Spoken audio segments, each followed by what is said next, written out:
21 years ago, on the 21st day of March, a nurse helped me transfer my day-old baby girl into the Virgin car seat placed in middle back of the Honda car. The vernal equinox had worked like a charm, overdue pregnant women arriving in a wave to the childbirth center. Almost exactly 21 years later, I was the clueless arrival, first out of the airport chute in Santiago, Dominican Republic. The gestation period should have been longer. One should not be able to board an icy airplane in New York at 8 a.m. and emerge 4 hours later in the tropics.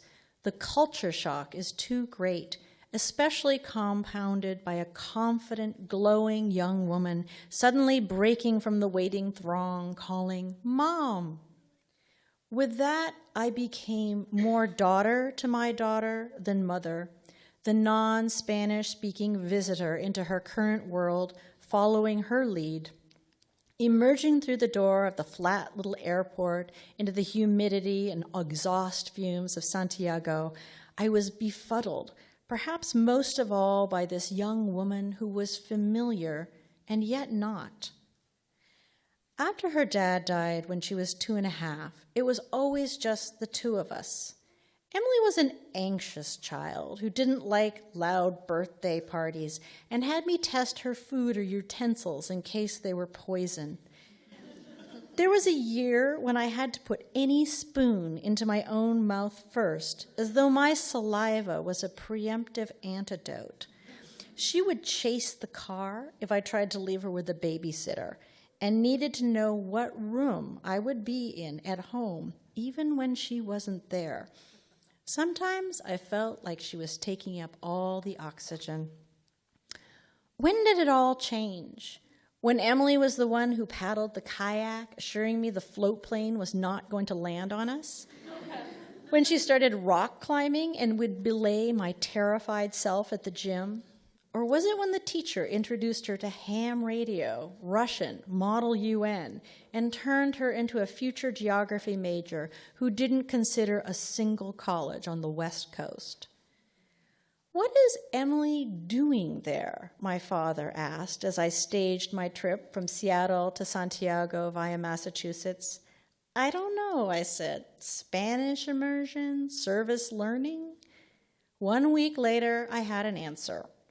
After trailing in my daughter's wake, she has worn soles in all of her shoes in the last 4 months, walking from her host family's apartment to the university, and then through the dirt streets of the neighborhood where her project work is to create a sustainable club for teenagers who care for siblings with disabilities.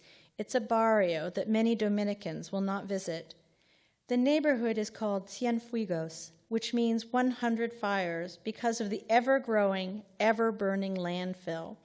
The neighborhood's other name is La Mosca, the fly. Childhood doesn't last long in this neighborhood, especially for those who need to look after a sibling with special needs while their parents work. Even in the commercial hub of Santiago, the electricity is erratic. The city hums with generators. Stop signs are rare. Instead, car horns establish right-of-way. There is always music in the night from bars, apartments, and passing cars, loud enough to set off car alarms and startle the roosters in the trees. Emily moves effortlessly through this cacophony, shows me how to straddle the hump in the front seat of the primary transport, concho cabs, cars that drive on certain routes at about 5 cents a ride, up to 6 passengers at a time. Someone who never wanted to stand out in everyday life has accepted that here she is always seen as foreign, a gringo. Usually embarrassed by me in travel situations, Emily just shrugs and translates when I ask the coconut vendor to pose with his machete. In a place where she cannot be invisible, she exudes confidence. I sit in on her meetings in buildings without running water. While she's in class, I explore the city or read sitting directly in front of the fan. On our one weekend, we travel to a ranch in the mountains where the bartender graciously flirts with both of us. A young woman coaches my merengue dance, and we take a guided horseback ride to the waterfall, clinging to the reins as the horses gallop on uneven terrain. At age 21, my daughter has been places I have never been: Thailand, New Zealand, Puerto Rico, Siberia. She pushed her way out of the birth canal with one arm raised over her head in a fist. I never dreamed it was a sign she would be charging away from me. The morning she was born, she was simply precipitous, delivered in less than 5 hours, and content to be placed by the doctor in her father's arms. 21 years later, she told me I should not be afraid, so I got onto the seat of a motorcycle taxi, driver in front, Emily in the middle, and me on the back, holding all our bags. I put my hands under her bare arms and clasped the fronts of her shoulders as the driver entered traffic. What else can I do now but try to hold on?